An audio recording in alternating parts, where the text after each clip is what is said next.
One final question. Would he close down the oil industry? It falls. Would you close down the oil industry? By the way, I would transition from the oil industry, yes.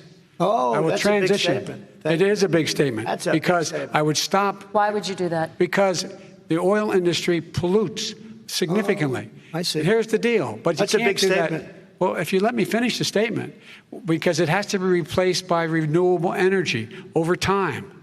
Over time. And I'd stop giving to the oil industry, I'd stop giving them federal subsidies. He won't give federal subsidies to the gas, excuse me, to solar and wind. Yeah. Why are we giving it to oil industry? We actually do give it to solar and wind. We And have that's one maybe the final biggest question. statement in terms of business. That's the biggest statement. Okay. Because We have basically one what he's final saying question, is he is Mr. going to President. destroy the oil industry. Will you remember that, Texas? Will you Okay. remember that, Pennsylvania, Oklahoma? Vice President Biden, let me give you 10 seconds to respond, and then Ohio. I have to get to the final question. Vice President Biden.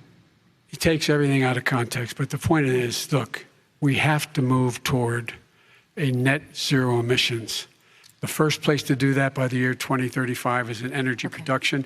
By 2050, totally. All right. One Is he final gonna get question China both to do of it? you. No, we're finished with Is this. he We going have to to get move China on to to our do it? final question. No, We have to I'm move going on to to our final rejoin Paris question. Accord and make China abide by. Before I took office, there was a lot of folks out there making some pretty bold predictions about how things would turn out. You might remember some of the predictions. They're coming for your guns, they're coming for your jobs, and they're coming for your freedom.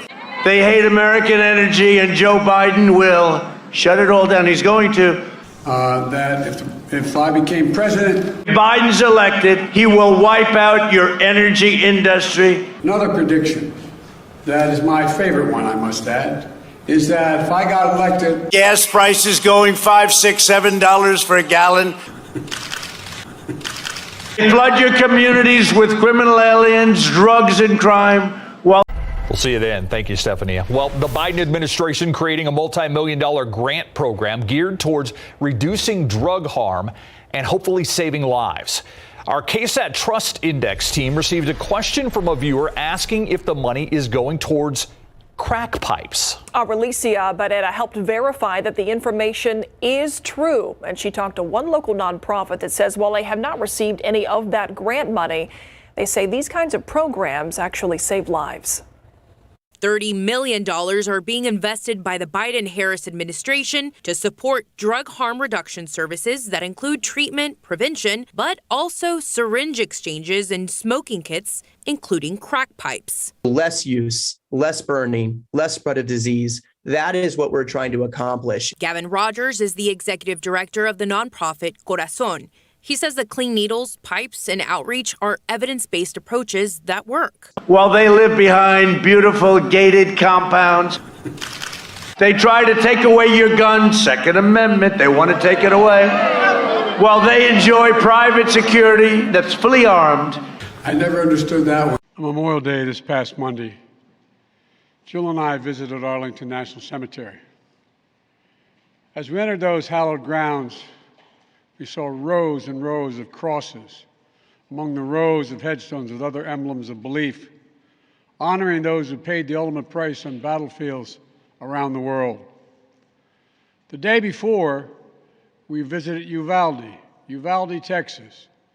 In front of Robb Elementary School, we stood before 21 crosses for 19 third and fourth graders and 2 teachers.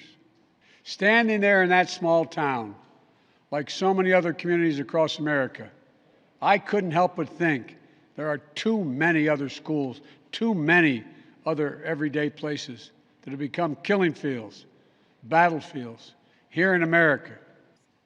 They had one message for all of us. Do something. Just do something. For God's sake, do something. After Columbine, after Sandy Hook, after Charleston, after Orlando, after Las Vegas, after Parkland, nothing has been done. More kids than soldiers killed by guns.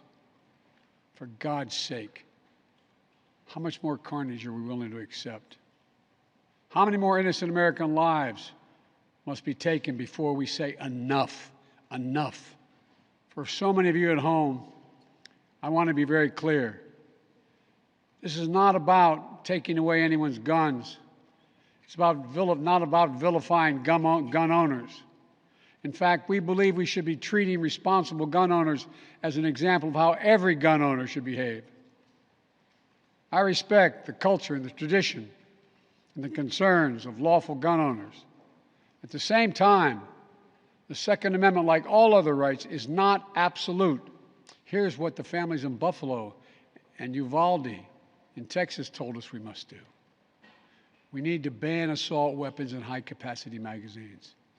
Spent trillions of dollars rebuilding foreign nations, fighting foreign wars, and defending foreign borders. So for all those predictions of doom and gloom 6 months in, here's where we stand. Do you want to use the word recession or depression? If the definition of recession is 2 quarters in a row, the GDP slows down. Today's what date? I believe. Today's what date? Today's the 30th of June. Tomorrow is officially day 1 of recession. Oh, shit. If it's 2 quarters in a row, tomorrow is officially day 1 of recession, and watch no one talk about it. Wow. Watch no one talk about it till first quarter of 2023. So what is the White House doing about this? Well, what you heard from the president today was a clear articulation of the stakes. This is about the future of the liberal world order, and we have to stand firm. Representative Marjorie Taylor Greene responds, "We will not be paying for Biden's liberal world order. People are angry." But Biden's not backing down. Just deal with those high gas prices. The second part of the question was, would it bring down the price? Will it bring down prices? And the war has pushed prices up. They could go as high as $200 a barrel, some analysts think. How long is it fair to expect American drivers and drivers around the world to pay that premium for this war? As long as it takes. So Russia cannot, in fact, defeat Ukraine and move beyond Ukraine. So buckle up, folks. High gas prices are here to stay. And the statement basically says a proposed program is not a decision to issue specific leases or to authorize any drilling or development. This is from y'all's office. So it looks like you all want to shut everything down. Did you know you all put this on? I am sorry. I am sitting in this hearing and not. My God, somebody, this shuts it down. It shows what your intent is. Yes, we can. We'll get copies for everybody. Basically, it says Secretary Holland provides updates on offshore leasing program during the Senate testimony. During testimony before the U.S. Senate Committee on Energy and Natural Resources today, Secretary of the Interior Deb Haaland confirmed that despite delays in implementation from the previous administration, the Interior Department will release the proposed program, the next step in the 5-year offshore energy planning process by June 30th, 2022, which is the expiration of the current program. A proposed program is not a decision to issue specific leases or to authorize any drilling or development. So we're going to do the proposal, but it doesn't guarantee they're going to do any leasing at all. Chairman, what I could say is I believe what that is saying is that it's the plan that's coming out. But I think what you're prefacing it by saying after you're acknowledging the plan, you'll have a plan by June 30th, but you went further to say that doesn't mean that you're issuing any specific leases. If you have a plan, you should have. I mean, we've never done this. This is history. We've never done that before. Not issue leases. If you put a plan out, the plan has always been a long-term 5-year plan to lease. I don't believe that is saying that we're not going to do any of those things. I think it is. Maybe I'm reading it wrong.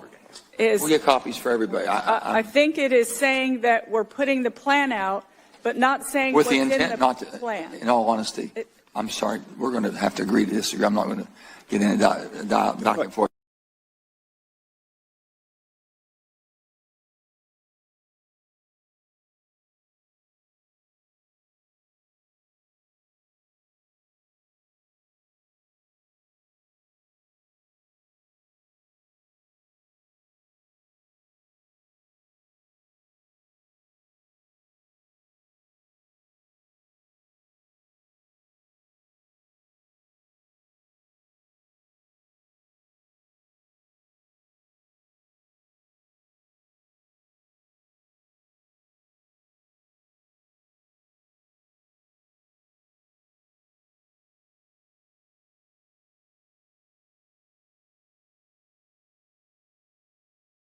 Sam, there are a lot of head scratchers that we often report to you. This one really head scratchy. The White House reportedly sending 5 million barrels of our reserve oil that you pay for with your taxpayer dollars to Europe and Asia.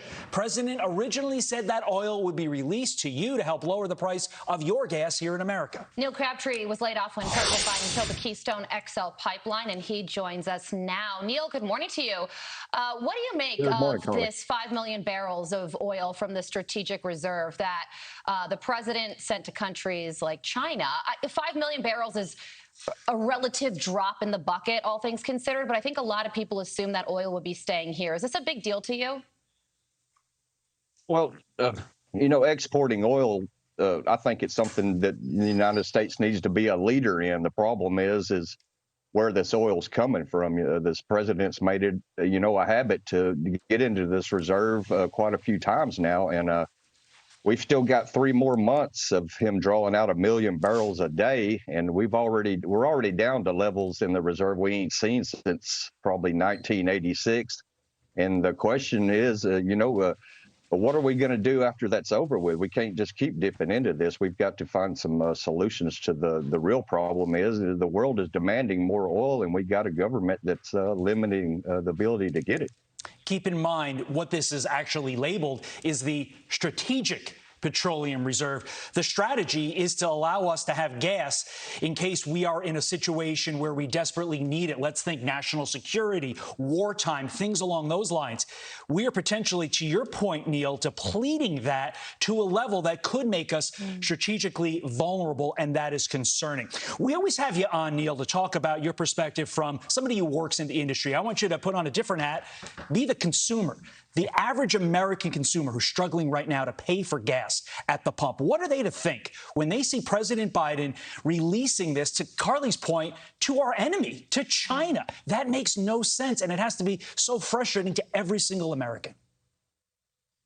It is. It's frustrating, and what's really frustrating is, the excuses that we keep getting. We keep hearing this is all Russia's fault, and the White House is trying to paint a picture of this price hike being the total fault of Russia because their oil is completely off the market. Well, that's not true. The Russian oil is still going to the market. The United States may not be buying it, but places like China are buying that oil. So it is getting to the market. In a lot of cases, it's getting sold at a discount price. So I'm not buying this Putin price hike.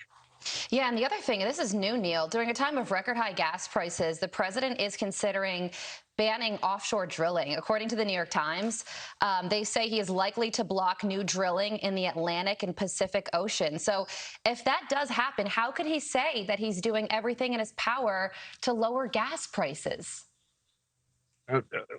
Basically because they're not doing everything in their power. You go all the way back to the campaign when the president said that he was going to destroy the fossil fuel industry, and those are words that he cannot escape. They can get in front of the public and say they're trying everything they can, but they really offer nothing but excuses. I heard the transportation secretary the other day saying that they want to take these leases away if these companies aren't using them. But I could get behind that if the leases and the permits came together. But the administration knows that just because they give these leases out, they've got these companies behind the 8 ball when it comes to obtaining permits. Neil, you mentioned, I don't think Biden can escape what he said on the campaign trail. Question to you, Neil, does he want to? Is this his strategy? Is this his plan all along to get rid of fossil fuels and get us into this panacea that he wants to have, which is not reality, of us all on electric cars and no fossil fuels? I think it is part of the plan. This administration is the administration that's been soft on crime, so I don't think they mind people getting robbed when they go to the gas station every day.